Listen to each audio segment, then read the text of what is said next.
2024년 12월 16일 월요일 아침을 여는 생명의 큐티 시간입니다. 오늘 말씀은 요한계시록 17장 1절에서 6절 말씀으로 온 세상을 유혹한 음료 바벨론이 받을 심판이라는 제목으로 함께 말씀을 나누겠습니다. 자, 어제 말씀 간단하게 좀 보고 오늘 말씀 들어가겠습니다. 어제 말씀은 본격적으로 7 대접의 심판이었죠.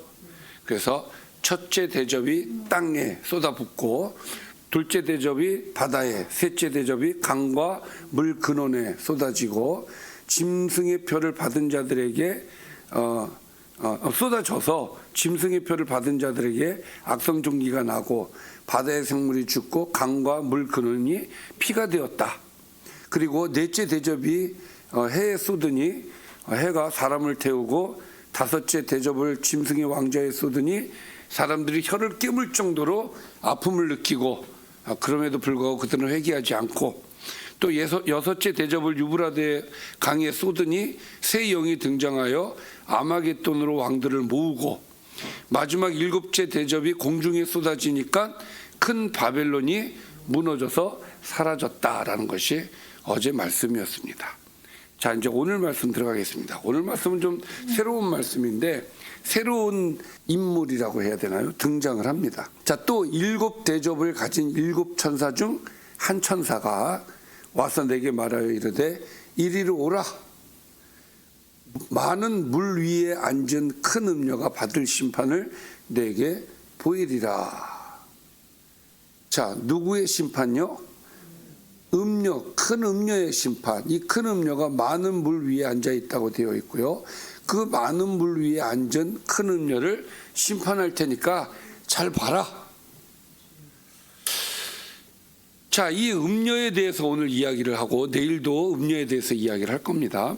자, 땅의 임금들도 그와 더불어 음행하였고, 땅에 사는 자들도 그 음행에 포도주에 취하였다.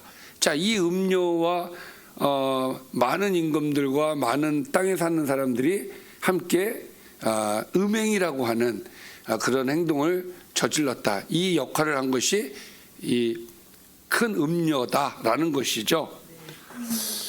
자, 그러면 우선 이 음녀의 모습에 대해서 이야기를 하고 있는데, 그것부터 좀 살펴보겠습니다. 일단 3절 말씀, 천사가 곧 성령으로 나를 데리고서 광야로 가니라.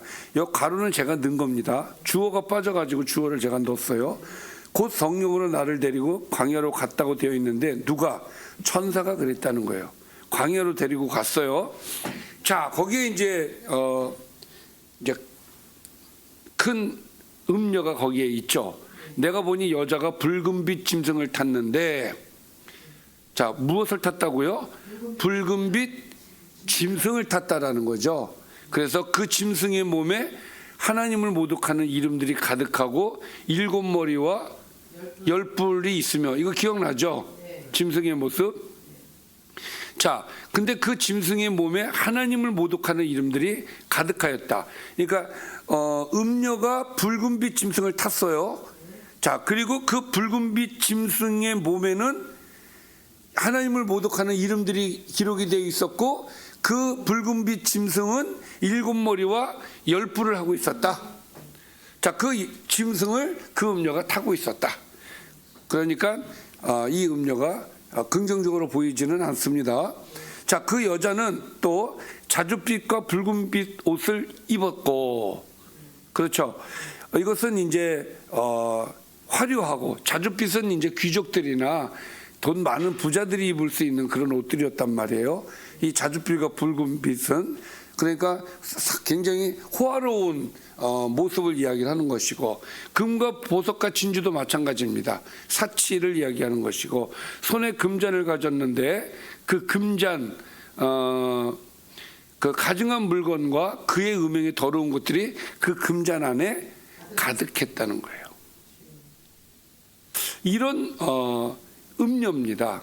그러니까 이 음녀의 모습을 간단하게 얘기를 하면 음행과 사치로 가득한 그런 모습이었다라고 우리가 볼 수가 있겠죠. 또 그 이마에, 그의 이마에 이름이 기록이 되었으니 큰 비밀이라 큰 바벨론이라 땅의 음료들과 가증한 것들의 어미라 하였더라. 이 5절 말씀은 좀 오해 소지가 있을 수 있어요. 왜냐하면은 이렇게 번역을 해놓으면은 이마에 이름이 기록되어 있는데 그 이름이 뭐라는 거예요? 예, 그게 이제 잘못된 겁니다. 그래서 제가 새 번역 성경을 가지고 왔습니다. 그리고 이마에는 땅의 음료들과 가증한 것들의 어미 큰 바벨론이라는 비밀의 이름. 그러니까 비밀이 아닌 거예요. 비밀의 이름. 뒤에 거를 일단은 그 앞에 그의 이마에 이름이 기록되어 있으니 비밀이라 이렇게 해석을 하면은 그 이름이 비밀이라는 이름이 딱 적혀 있다라는 해석이 되잖아요. 그렇게 해석을 하면 안 되고, 자, 뒤에는 같아요. 큰 바벨론이라 하는 땅의 음료들과 가증한 것들의 어미, 같은 의미예요. 라고 하는 비밀의 이름이 기록이 되어 있다는 거예요. 비밀이 아니라 비밀의 이름. 그러니까 어떤 이마에, 그러면 이마에 적혀 있는 이름이 뭐예요? 땅의 음료들과 가증한 것들의 어미, 큰 바빌론이라는 것이 적혀 있다는 거예요. 그러니까 무슨 얘기냐면 땅의 음료들과 뒤에 있는, 자, 큰 바벨론이라 땅의 음료들과 가증한 것들의 어미라고 하는 비밀의 이름이 기록이 돼 있다는 거예요. 그러니까 비밀이 아니라 큰 바벨론이며 땅의 음료들과 가증한 것들의 어미라는 이름이 여기에 기록이 되어 있다는 거예요. 이해가 되시죠? 그러니까 바벨론이라고 하는 이름, 또 그 바벨론 안에 담겨져 있는 땅의 음료들과 가증한 것들의 어미라는 그 이름이 여기에 딱 적혀져 있다. 이마에 이해가 되셨을 줄 믿습니다. 바벨론에 대한 이야기죠. 그러니까 바벨론이 멸망을 당한다는 이야기예요.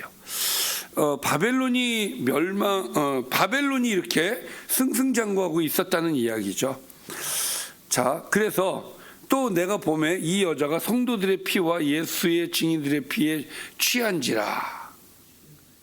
앞에서는 굉장히 화려하고 음행스럽고 이런 모습이라면 이 6절의 말씀은 굉장히 잔인한 이 여인의 모습을 볼 수가 있죠. 이 여인이 성도들의 피와 예수 증인들의 피에 취했다는 건 뭐예요? 성도들을 많이 죽였다는 거죠.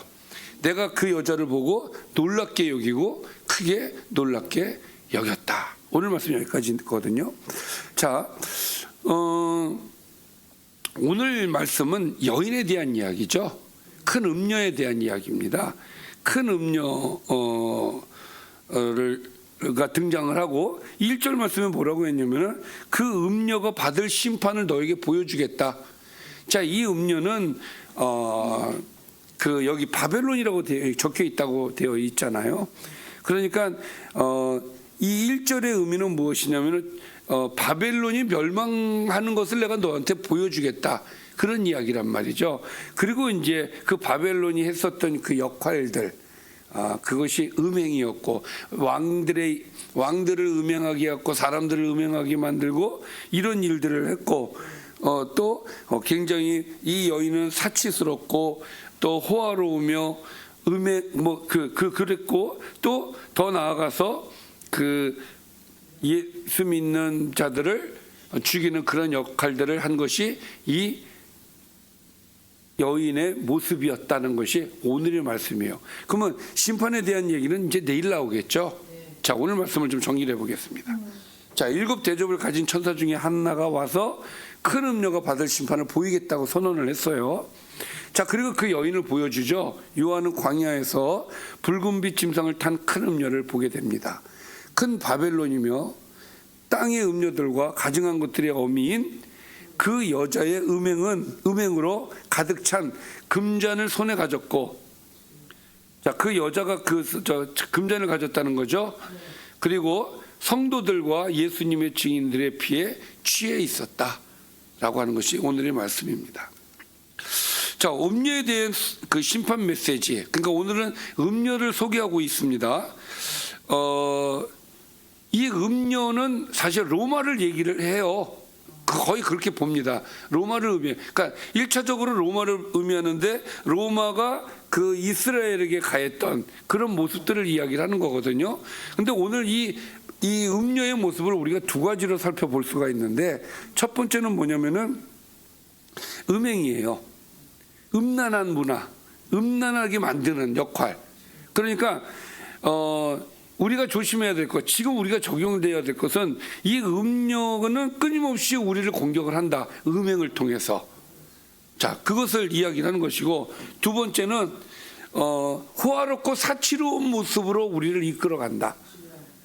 그러니까 그런 문화, 그런 정말 우리가 섬기고 나누고 이런 문화가 아니라 세상적으로 나를 세우고 나를 기쁘게 하고 나에게 초점을 맞춘 문화로 이끌어간다. 그 음료가 하는 역할이 그렇다는 것이죠. 그리고 종국에 가서는 이 여인이 하는 역할이 뭐예요? 예수 믿는 자들을 완전히 멸망시키고 파멸시키는 일을 하는 것이 이 음료의 역할이란 말이죠. 따라서 우리는 지금 우리 주변에 이루어지는 여러 가지 사단의 공격들, 이 음료와 같은 공격들, 음행, 그러니까 우리 특히 이 영상 문화가 굉장히 우리를 자극을 시키고 성적으로 이런 것들을 우리가 조심해야 될 것이고, 두 번째는 우리는 사치롭고 호화로운 그런 모습이 아니라 섬기고 나누는 삶이 되어야 할 것이고, 그렇게 함으로써 우리의 그 그리스도인다운 모습을 지켜야 이 음료가 많은 그리스도인을 죽인 그 안에 우리가 들어가지 않는다. 조심해야 된다라는 말씀을 여러분들에게 드립니다. 기도하겠습니다. 살아계신 아버지, 늘 사단의 공격은 우리에게 있습니다. 이것을 우리가 늘 눈여겨보게 하여 주시고, 결코 사단의 유혹에 넘어가지 않도록, 사단이 주는 문화에 넘어가지 않도록 우리를 붙들어 주시고 함께해 주옵소서. 예수님의 이름으로 기도드리옵나이다. 아멘.